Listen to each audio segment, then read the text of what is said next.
दोस्तों, चलने वाले पत्थरों की कहानी तो आपने वीडियोस में देखी होगी, लेकिन चलने वाले पहाड़ों के बारे में आपका क्या ख्याल है? दोस्तों, हमारी धरती अजीबोगरीब मिस्ट्री से भरी हुई है।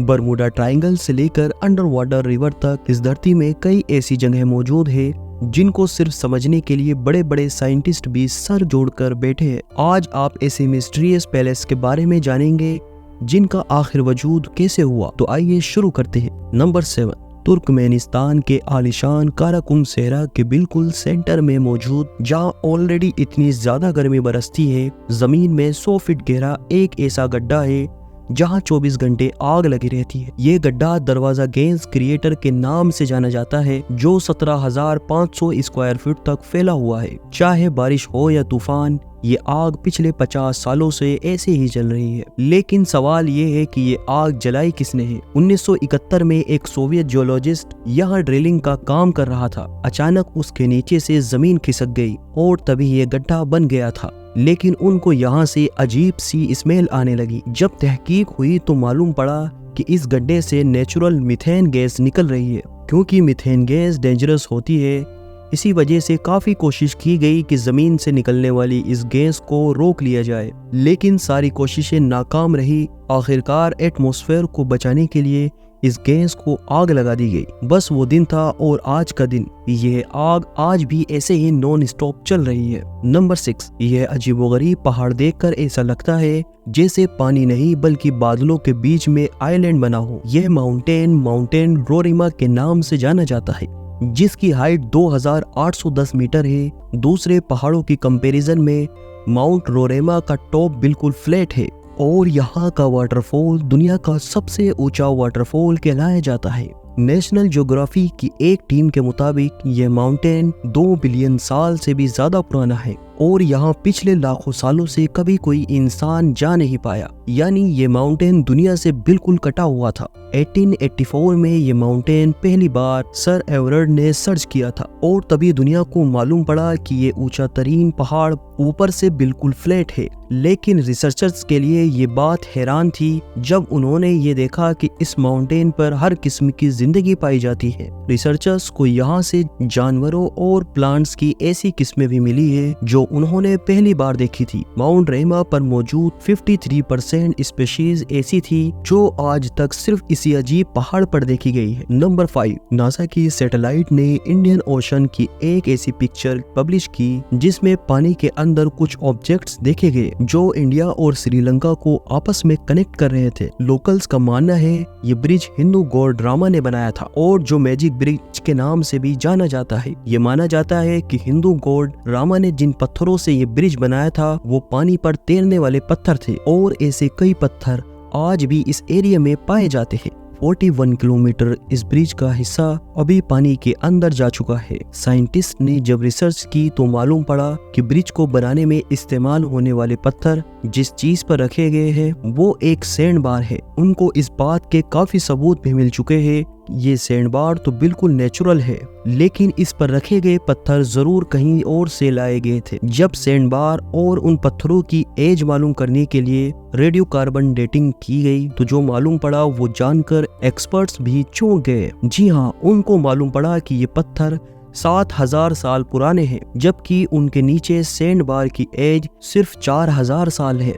आखिर ये पत्थर यहाँ आए कैसे? ये साइंस के लिए बहुत ही बड़ी मिस्ट्री है। नंबर 4, आपने किसी पहाड़ को हिलते या फिर उसको अपनी जगह बदलते हुए देखा है? क्या ऐसा मुमकिन हो सकता है? तंजानिया में गोरंगोरो कंजर्वेशन एरिया में मौजूद ये है एक ऐसी अजीबोगरीब पहाड़ जो हर साल 66 फीट तक अपनी जगह बदल देती है। यानी जिस जगह अभी वो मौजूद है अगले साल से यहाँ से 20 मीटर आगे या पीछे मूव कर जाएगा और वो भी बिल्कुल नेचुरल। हैरत अंगेज तौर पे इस पहाड़ से उसको अपने घर में भी रख ली जाए तब भी वो ऐसे ही मूव करेगी और इस बात की गवाही खुद तंजानिया के फॉर्मर प्रेसिडेंट जकाया किकवाइटा ने अपनी प्रेस कॉन्फ्रेंस में दी थी। साइंटिस्ट ने इस मिस्ट्री पहाड़ के मूव करने की वजह जानने के लिए कई ऐसे एक्सपेरिमेंट्स किए और ये पता लगाया कि ये सैंड हिल कम से कम भी 30 लाख साल पुरानी है और ये तब से ऐसे ही अपनी पोजीशन कंपोजिशन चेंज करती आ रही है। एक्सपर्ट का मानना है कि ये सैंड वोल्केनो से निकलने वाली ऐश है और इसी वजह से ये मैग्नेट की तरह काम करती है। अगर थोड़ी सैंड हवा में फेंकी जाए तो वो हवा में फैलने के बजाय एक दूसरे से चिपकी रहती है। लेकिन ये सैंड हिल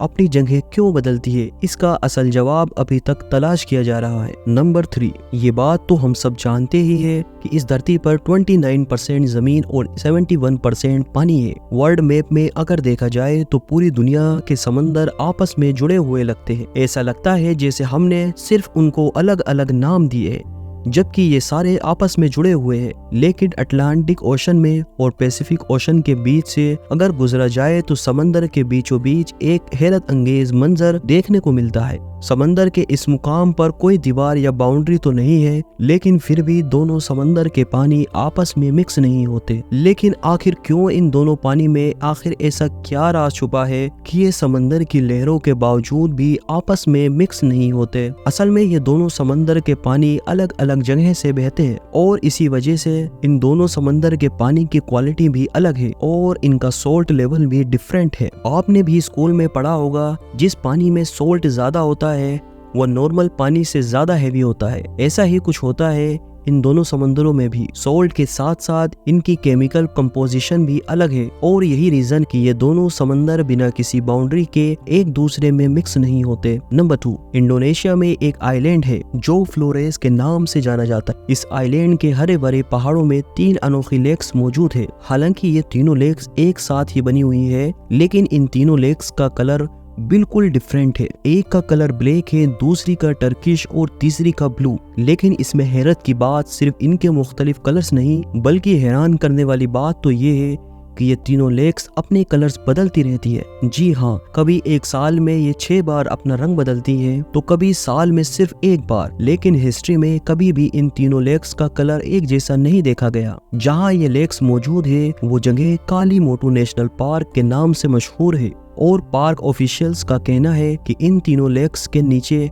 एक्टिव वोल्केनो मौजूद है, जिनकी वजह से ये लेक्स केमिकल रिएक्शन का शिकार होती रहती है। वोल्केनो की वजह से जो गैसें निकलती है वो ही शायद इन लेक्स के पानी के साथ मिलकर केमिकल रिएक्शन करती है और इनका कलर चेंज हो जाता है। लेकिन कभी भी इन तीनों लेक्स का कलर एक जैसा क्यों नहीं हुआ, ये अभी तक एक मिस्ट्री है। नंबर 1, इंडिया की मणिपुर स्टेट में 287 किलोमीटर बड़ी एक फ्रेश वाटर लेक है जो लोकटेक के नाम से जानी जाती है। दुनिया में सिर्फ एक ही फ्लोटिंग नेशनल पार्क है और वो इसी लोकटेक में मौजूद है। काइबुल लेमजाओ नेशनल पार्क कहते हैं। इस लेक में हजारों छोटे बड़े फ्लोटिंग आइलैंड मौजूद है, जिनमें से कई नेचुरली रिंग के शेप के हैं। इन आइलैंड्स में कहीं पर आबादी भी बसती है और एक आइलैंड पर एक छोटा सा स्कूल भी खुला हुआ है। ये आइलैंड बायोमास के ऐसे टुकड़े हैं जो हर वक्त पानी के ऊपर ही फ्लोट करते रहते हैं। मजे की बात तो ये है कि जहाँ रहने वाले लोग भी हर वक्त खुद को हिलता हुआ महसूस करते हैं। इस फ्लोटिंग आइलैंड में हिरन की एक ऐसी किस्म भी रहती है जिसको संगाई कहा जाता है। संगाई पूरी दुनिया से खत्म हो चुके थे, लेकिन बाद में मालूम पड़ा